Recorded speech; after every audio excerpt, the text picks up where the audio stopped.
So ఇలా చెవిలో పురుగు దూరటం అనేది మనం చాలామంది పర్టికులర్గా పల్లెల్లో చూస్తుంటాము. వాళ్ళు కింద పడుకోవటం వల్ల కానీ, వేరే కారణాల వల్ల కానీ చెవిలో చీమ దూరటం కానీ, వేరే ఇతరత్ర క్రిములు చెవిలోకి వెళ్తుంటుంటాయి.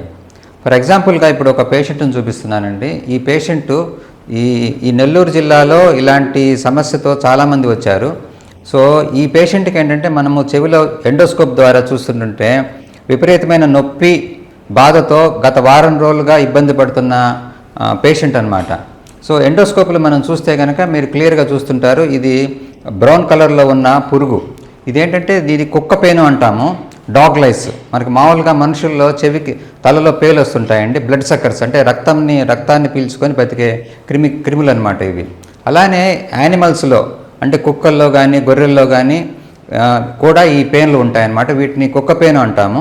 సో వీటికి స్కిన్ అనేది చాలా థిక్గా ఉంటుంది.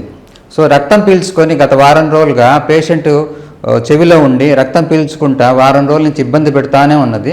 పేషెంట్కి అర్థం కాలేదు ఎందుకు నొప్పి వస్తుంది అని చెప్పి. సో మన దగ్గరికి వచ్చినప్పుడు చూస్తే మనం క్లియర్గా ఎండోస్కోప్ ద్వారా చూసాము.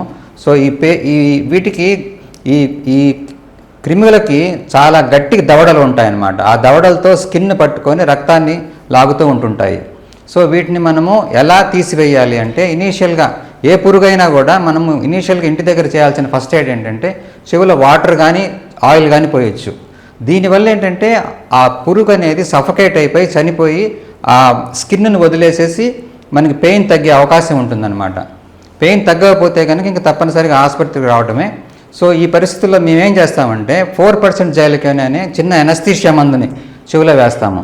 సో ఈ డ్రాప్స్ వేయటం వల్ల ఏంటంటే పురుగుకి మత్తు వచ్చేసేసి రిలీజ్ చేసేస్తుంది స్కిన్ని. సో ఇప్పుడు మనం చూసాం కదండి, ఈ ఫోర్సెప్స్ పట్టుకొని ఆ పురుగుని తీసేయటము. సో ఈ విధంగా మనము ఫస్ట్ ఎయిడ్ ఇంటి దగ్గర తీసుకొని కుదరకపోతే కనుక హాస్పిటల్కి వస్తే కనుక మనం ట్రీట్ చేస్తాము.